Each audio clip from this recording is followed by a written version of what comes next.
Hola, buenas tardes. Hoy continuamos con nuestros estudios de los fundamentos. Seguimos con Dios el Padre, con los atributos morales de Dios. Hoy veremos la primera parte de el cuarto estudio sobre los atributos morales de Dios y hoy veremos su santidad. Vamos a orar para comenzar. Señor, te damos gracias en esta tarde por poder estudiar de tu palabra. Te pedimos, Dios, que nos des claridad con estos temas, estos fundamentos que son importantísimos para nuestro crecimiento y te pedimos tu dirección en todo. En el nombre de Jesús. Amén. En nuestros estudios previos hemos visto la existencia de Dios el Padre, y hemos visto los atributos de Dios. Específicamente enfocamos la atención en sus atributos naturales. Cubrimos el hecho que Dios es omnisciente, que es omnipresente, que es todopoderoso, que es eterno, que es inmutable. Y creo, como lo he dicho otras veces, este es un tema importante porque si tú tienes la información equivocada acerca de Dios, quién es Él, entonces va a afectar la forma en que tú vives tu fe cristiana. Porque, nos guste o no, el error tiene consecuencias.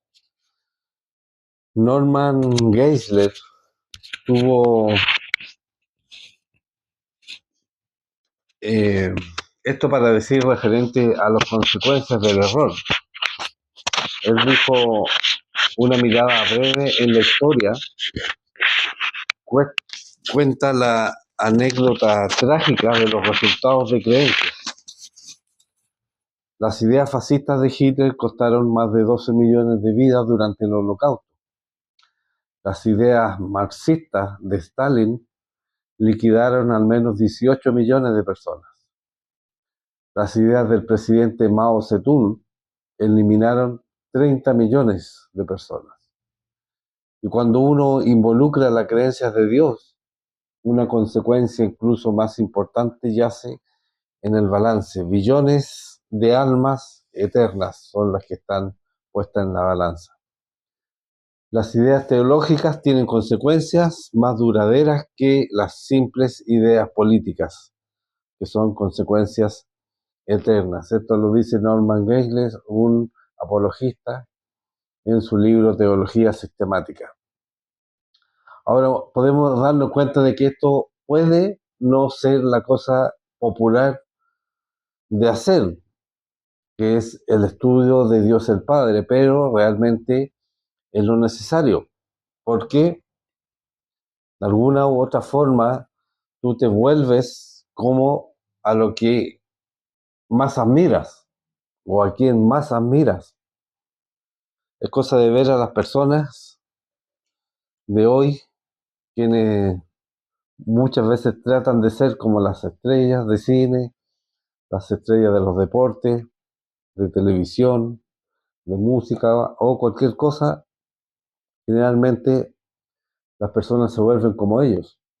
Entonces, una persona se va a volver como los dioses que adora. Ese es el asunto.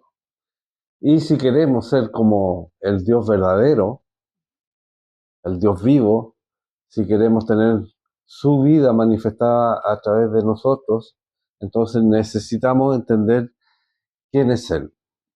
Y como les dije anteriormente, este día vamos a comenzar los atributos morales de Dios. Y antes de que los miremos, quiero que escuchen lo que dijo A.W. Tozer en uno de sus libros, El conocimiento del santo.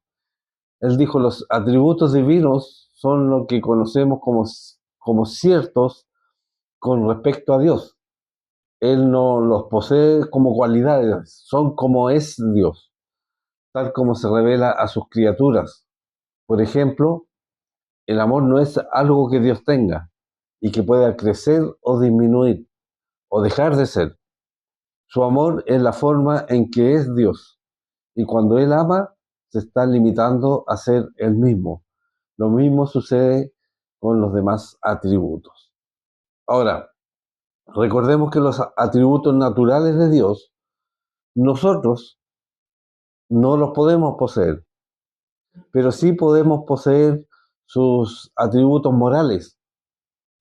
De hecho, somos llamados a manifestar estos atributos en nuestra vida, los atributos morales. Es la forma en que debemos vivir nuestra fe cristiana, y así cuando entendimos o entendemos quién es Dios, el Padre, cuál es su naturaleza, veremos lo que Él desea de nosotros, que son los atributos morales.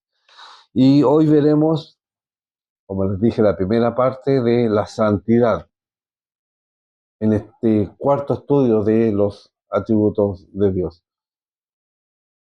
Ahora, la santidad, quizás se ha perdido ese concepto de Dios hoy en día, su santidad. ¿Y qué significa santidad? Santidad habla de totalidad, habla de perfección, de una libertad de mal moral. También, siguiendo con estos autores, A. W. Tozer escribió referente a la santidad lo siguiente: mientras no nos hayamos visto tal como nos ve Dios, es probable que no nos sintamos muy perturbados por las condiciones que nos rodean, con tal que no se nos vaya tanto de la mano, que amenace nuestra cómoda manera de vivir. Hemos aprendido a vivir con la falta de santidad y hemos llegado a mirarla como la cosa más natural y esperada. No nos desilusiona el no encontrar verdad en nuestros maestros o fidelidad en nuestros políticos o honradez en nuestros empresarios o fidelidad en amigos. Para poder seguir existiendo se hacen cuantas leyes sean necesarias para protegernos de los demás hombres y dejamos que las cosas sigan adelante. Ni el que escribe estas palabras ni el que las lee están calificados para valorar la santidad de Dios. Es un canal realmente nuevo el que hay que abrir en medio del desierto de nuestra mente para permitir que fluya hacia ella las dulces aguas de la verdad y sanen nuestra gran enfermedad. No podemos captar el verdadero significado de la santidad divina a base de pensar en alguien o algo muy puro y después elevar el concepto al grado más alto del que somos capaces. La santidad de Dios no consiste solamente en lo mejor que conocemos, elevado al infinito. Nosotros no conocemos nada semejante a la santidad divina. Esta permanece aparte, exclusiva, inabordable, incomprensible e inalcanzable. El hombre natural está ciego con respecto a ella, aunque tema el poder de Dios y admire su sabiduría, no se puede imaginar siquiera su santidad. A. W. Tozer en el libro El conocimiento del santo. Entonces, Tozer aquí da en el clavo, porque realmente no tenemos un concepto de nuestro Dios siendo santo, puesto que si lo hiciéramos, no lo trataríamos como se hace comúnmente con Dios. O sea, en el fondo se le honraría como merece ser honrado. Entonces tenemos esta idea de que Dios es nuestro amigo, nuestro buen amigo, Dios es el de arriba, y, y como vimos o hemos visto anteriormente, es como si fuera un abuelito, un hombre que lleva puesto anteojos oscuros con un bastón y está siempre en buena onda. Ahora hacemos a Dios como a nosotros. ¿Por qué? Porque después cuando vivimos en contra de lo que es su deseo para nosotros, no nos sentimos tan mal porque está en, en base a nuestro estándar. Y de alguna manera hemos aminorado los estándares de santidad y nuestras vidas generalmente reflejan eso. Entonces, cuando tenemos un concepto verdadero de lo que es la santidad de Dios, que Él es perfecto, que no hay oscuridad en él. Entonces, cuando una persona peca, sería convencida de pecado en su corazón y se arrepentiría. Obviamente porque no debería estar a gusto viviendo en el pecado. De hecho, la palabra santo denota aquello que es puesto aparte o aquello que es separado para Dios. Y de alguna manera podemos pensar de eso de la siguiente manera. Si tus papás, tu pariente tuyo cercano fueran mentirosos, bebedores, robaran o vivieran una vida de depravación o maldad extrema, entonces tu estándar para lo bueno sería levemente mejor que el proceder de aquella persona. Por lo tanto, si tú viviste un poco o vives un poco mejor que ellos, te verás un poquito más santo en cierto sentido. Y eso, en el fondo, es lo que muchos han hecho hoy mediante la disminución de los estándares de lo que es la santidad de Dios. Y nuevamente, A. W. Tozer define claramente esto cuando él escribe lo siguiente. Dice, nociones pervertidas sobre Dios pronto pudren la religión en que aparecen. La larga historia de Israel lo demuestra con suficiente claridad y la historia de la iglesia lo confirma. Es tan necesario para la iglesia el tener un alto concepto de Dios que cuando ese concepto declina, la iglesia con su adoración y sus normas morales declina junto con él. El primer paso en este descenso lo toma una iglesia, cualquiera que ésta sea, cuando deja su alto concepto de Dios. Entonces la pregunta es, ¿cuál es tu concepto de la santidad de Dios? Y generalmente nos inclinamos a desarrollar un estándar de santidad y luego estamos a la altura de ese estándar. Pero no debemos de olvidar que siempre Dios es el estándar, o sea, la perfección. Y obviamente es muy simple, pero cierto, si lo entendemos y vemos su santidad por encima de cualquier cosa que imaginemos, vamos a reconocer cuán corto nos quedamos nosotros de lograr ese estándar. Ahora, diciendo esto, eso no invalida el hecho de que Dios quiere que nosotros, como sus seguidores, ¿cierto? Como sus hijos, seamos santos como Él es santo, que es lo que nos dice la Escritura. Y Él nos ha dado el poder para hacer aquello por medio de su Espíritu Santo, obviamente si estamos dispuestos a rendirnos ante Él. Ahora,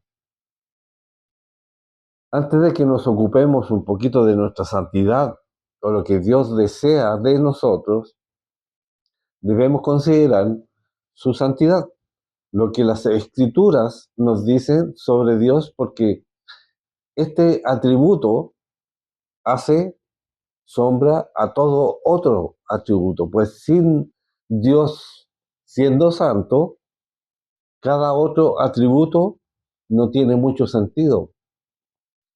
De hecho, nos dice el libro de Éxodo que cuando Dios aparece delante de Moisés, dice lo siguiente, en Éxodo capítulo 3, verso 5, dice, y dijo, no te acerques, quita tu calzado de tus pies, porque el lugar en que tú estás, tierra santa es. Y esta es la primera vez que aparece la palabra santo o que es usada la palabra santo en la Biblia. Y, y eso está hablando de un área, un lugar, siendo santa o santo, no que fuera un área especial, sino esta es porque es Dios quien está allí. Y por su presencia, estando allí, es santo. Y lo importante de notar en este texto es la reverencia, o sea, la adoración a nuestro Señor. Como Moisés recibe instrucciones de quitar su calzado para mostrar que Dios debe ser honrado, puesto que Él es santo. En Éxodo capítulo 15, verso 11 dice, entonces Moisés respondió a Dios, ¿quién soy yo para que vaya a Faraón y saque de Egipto a los hijos de Israel? Entonces, nuevamente, no hay nadie o nada existe que es como Dios. Y necesitamos entender eso, tener esa perspectiva. Solamente Él es santo, solo Él es el estándar y ninguno se puede comparar a Él. Nadie o nada. Y el Antiguo Testamento está lleno con escrituras relacionadas con la santidad de Dios. Salmo 22:3, Salmo 34, Salmo 99:9, Isaías 43:15, Isaías 55, del 5 al 9, Isaías 57:15, y también hay muchos más que podríamos seguir nombrando. Así que la idea principal detrás de la santidad de Dios es la separación, o sea, el estar apartado para. ¿Y quién está separado del pecado en el fondo? Dios es perfecto en naturaleza y, y así porque Dios es santo, porque Él está separado del pecado, su perfección demanda entonces justicia para el pecado. Por esto es por lo que Jesús en el fondo murió en la cruz del Calvario, para satisfacer las demandas santas de Dios. Y ya que nosotros somos una nueva creación en Cristo Jesús, somos llamados a vivir, obviamente, vidas santas. Ahora, antes de compartir algunas escrituras que tratan que Dios, lo que Dios desea que seamos, o que Dios desea que seamos similares, esta es la siguiente, es la definición del diccionario en el año 1928 para la palabra santidad. Y dice así, santidad de santo, entre paréntesis, el estado de ser santo, pureza o integridad de carácter moral, libertad de pecado, santidad, aplicada para el ser supremo. La santidad denota integridad o pureza perfecta de carácter moral, uno de sus atributos esenciales de Dios. Éxodo 15, verso 11 dice, ¿quién como tú, magnífico en santidad? Y aplicada para los seres humanos, la santidad es pureza de corazón o disposiciones de corazón, aficiones santificadas, devoción, bondad moral, pero no perfecto. En segundo lugar, santidad dice que es el estado de cualquier cosa consagrada a Dios o consagrada a su adoración, aplicado en este caso para las iglesias o para los templos, o sea, a cualquier cosa consagrada, refiriéndose a las cosas. En tercer lugar, también significa aquello que es separado para el servicio de Dios. Jeremías capítulo 2, verso 3, que nos dice, santo era Israel a Jehová, o sea, separado para Dios. Ahora, miren cómo define el nuevo diccionario, pero en años mucho más recientes, esta palabra santidad. En primer lugar, lo define como la calidad o estado de ser santo. Pero fíjense, si se dan cuenta, algo falta, que en el fondo se ha sacado a Dios del cuadro. Simplemente dice calidad o estado de ser santo. Ni por si acaso se nombra a Dios. ¿Por qué? Porque se ha sacado a Dios del cuadro. El estándar para la santidad, en el fondo, es el estándar del hombre, que obviamente se queda mucho más corto que el estándar de Dios, que es la perfección. Así que el hombre, el ser humano, se inclina a experimentar su vida haciendo lo que él quiere, y porque él ha perdido el concepto de lo que es la santidad verdadera, porque ha perdido su concepto de lo que Dios es, él experimenta su vida pensando que él está haciendo todo muy bien y que él no está mal en el fondo, o que no existe Dios. Ahora, se nos ha olvidado un poco, o podríamos hacernos la pregunta, ¿nos hemos olvidado de que fuimos creados santos o apartados para Dios? Y la respuesta podría ser claramente claro, que no, porque desde que Adán pecó, el hombre nació en pecado. Por lo tanto, no es que el hombre se haya olvidado de que ha sido creado santo. El hombre nació en pecado desde Adán. Él nació con una naturaleza pecaminosa. El ser humano no es santo. Ahora, las escrituras nos muestran cómo es cuando una persona encuentra y eh, se da cuenta cómo es Dios, o cuando encuentra al Dios vivo, el Dios real, al Dios verdadero. Dice en Isaías capítulo 6, versículo 1 al 7, dice: en el año que murió el rey Usías, vi yo al Señor sentado sobre un trono alto y sublime, y sus faldas llenaban el templo. Por encima de él había serafines, cada uno tenía 6 alas, con dos cubrían sus rostros, con dos cubrían sus pies y con dos volaban. Y el uno al otro daba voces diciendo: Santo, Santo, Santo, Jehová de los ejércitos, toda la tierra está llena de su gloria. Y los quiciales de las puertas se estremecieron con la voz del que clamaba, y la casa se llenó de humo. Entonces dije: ay de mí, que soy muerto, porque siendo hombre inmundo de labios, habitando en medio de pueblo que tiene labios inmundos, han visto mis ojos al Rey Jehová de los ejércitos. Y voló hacia mí uno de los serafines, teniendo en su mano un carbón encendido, tomado del altar con unas tenazas, y tocando con él sobre mi boca, dijo: y aquí que esto tocó tus labios, y es quitada tu culpa, y limpio tu pecado. Ahora recordemos un poco: Usías murió en el año 740 antes de Cristo, el mismo año que Isaías recibe su misión de parte de Dios. Y en ese momento el rey Usías era muy poderoso, era muy querido en el reino de Judá. Durante su reinado de 52 años, él llevó a la nación a tener una fuerza militar muy poderosa, seguridad económica, y también tenía una tierra muy fértil y abundante.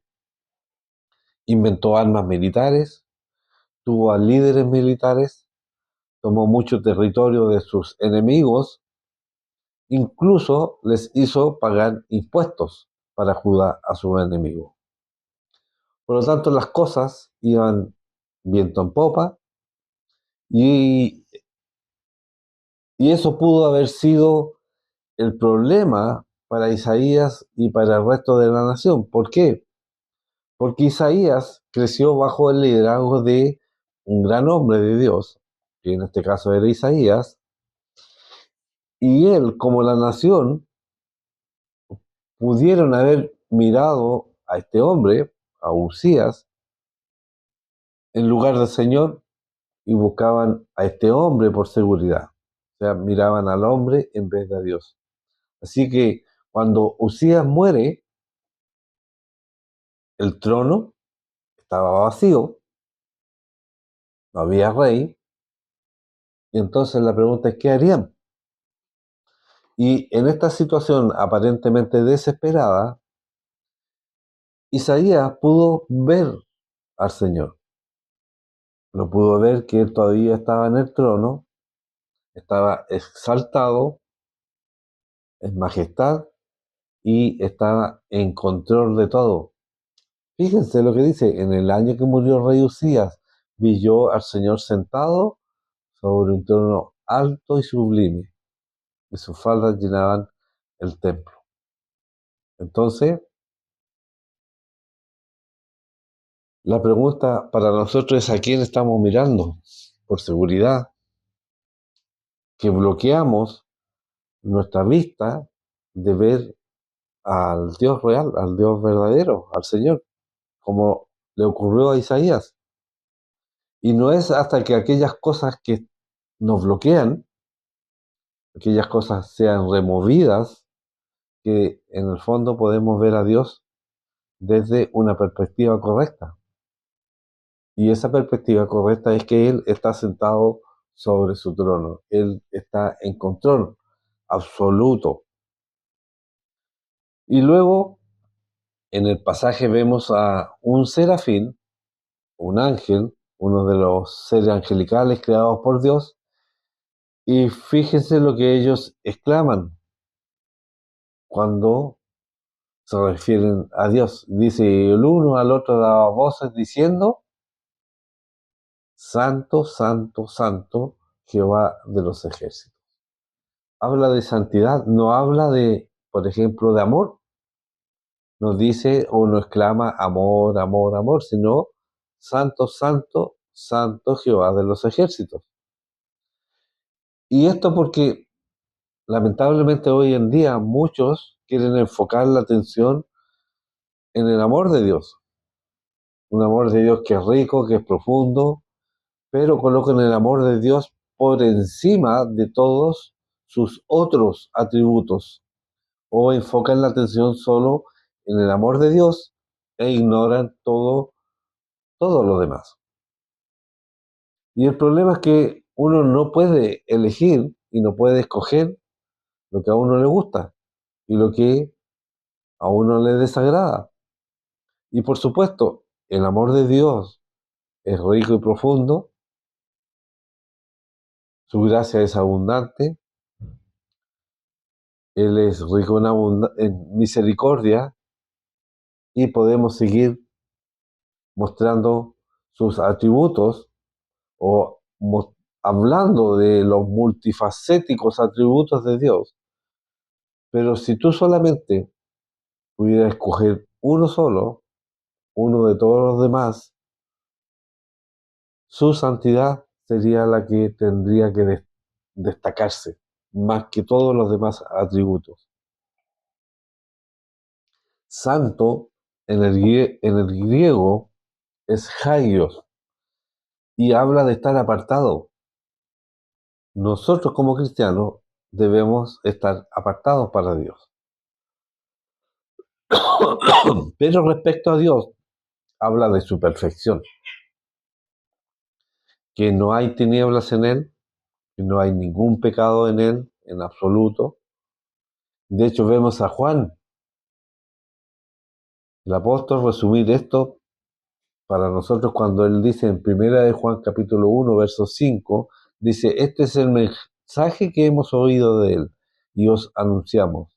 Dios es luz y no hay ningunas tinieblas en Él. Así que, porque Dios es santo y no puede pecar, vemos en el fondo su amor por nosotros. Juan capítulo 3, verso 16 dice, porque de tal manera amó Dios al mundo que ha dado a su Hijo unigénito para que todo aquel que en él cree no se pierda, mas tenga vida eterna. Ahora, cuando vemos esta escena en el cielo, el trono en el cielo, dice que se llena de humo cuando lo ve Isaías. Y allí está representando la presencia de Dios, la gloria de Dios. Y cuando este serafín, este ángel, anuncia en voz alta la santidad de Dios, el lugar completo, el lugar entero tembló y se estremeció.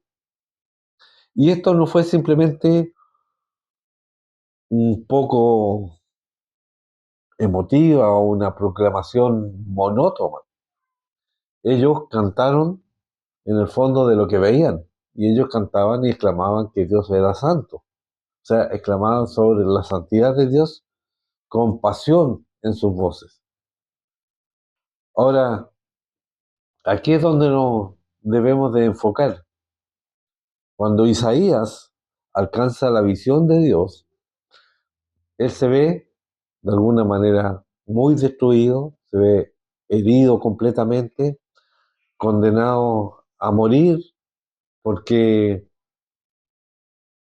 porque en cualquier momento que el hombre pecaminoso tiene un encuentro con Dios, con el Dios Santo, en el fondo hay desesperación porque se ve la inmensidad de la santidad de Dios. Tú puedes ser bastante bueno, puedes hacer bastantes buenas obras para hacerte puro ante Dios. Y quizás ese era el problema de Isaías. De hecho, en Isaías capítulo 1 al capítulo 5, él habla de los pecados de la gente, de los pecados del pueblo, cómo ellos han caído lejos de Dios, cómo se han apartado de Dios. Y cuando Isaías coloca su condición espiritual al lado del pueblo de Judá, él de alguna manera se sintió bastante bueno acerca de sí mismo.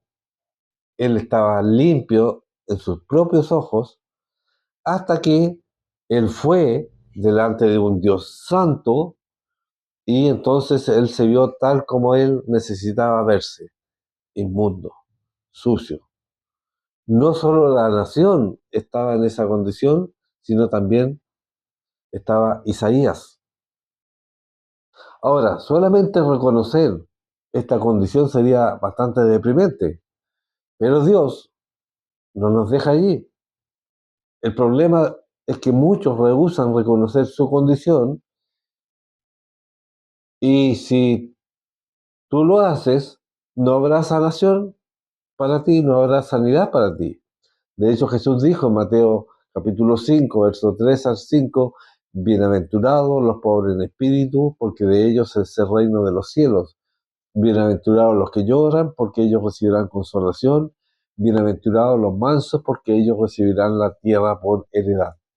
Entonces, tú debes ver la realidad de pecado en tu vida, que tú eres pobre de espíritu, tú debes entristecerte y arrepentirte sobre tu pecado, o sea, debes dirigirte a Dios. Y cuando tú haces aquello, Dios te va a transformar en una nueva criatura en Cristo.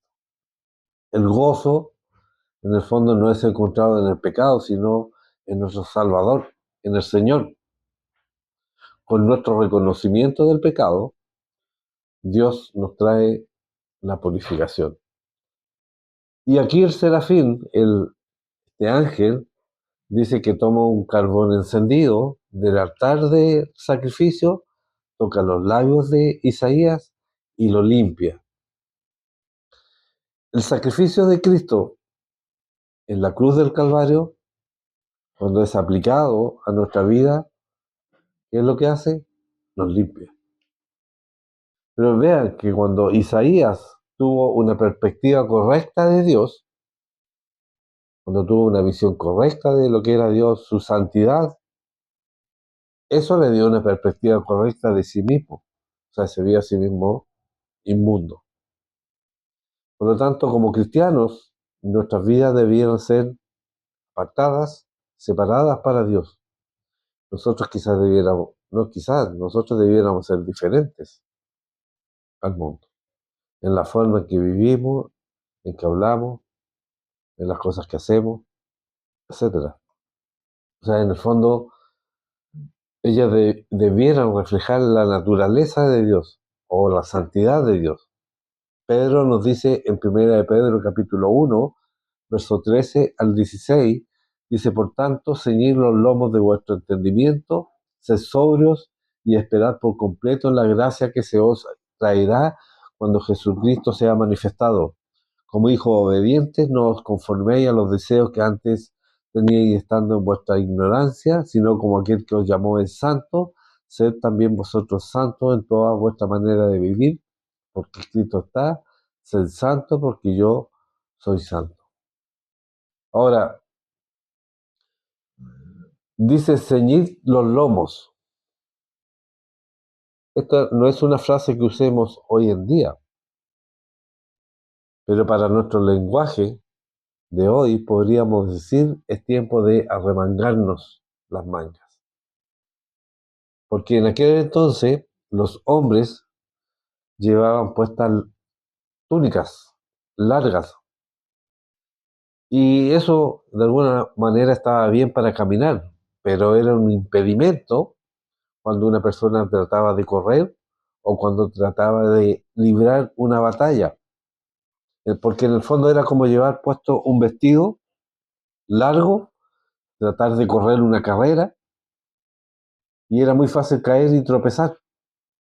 Entonces el punto de Pedro es este: Dios quiere que nosotros vivamos una vida que esté lista.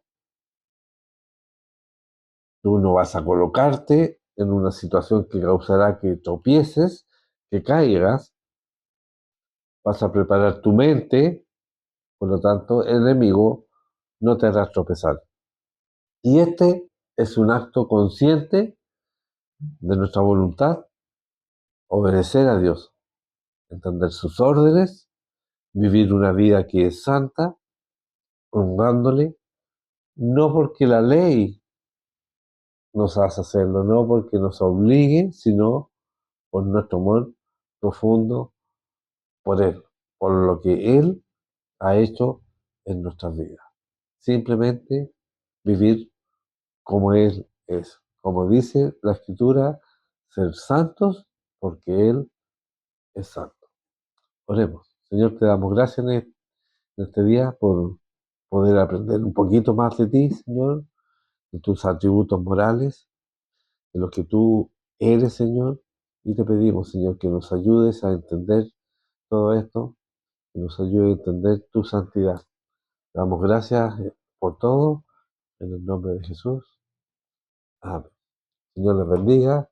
Te invitamos este domingo a las 11 de la mañana. Recuerden, lleguen temprano para poder tener compañerismo, poder cantar y adorar a nuestro Dios juntos como iglesia. Señor les bendiga.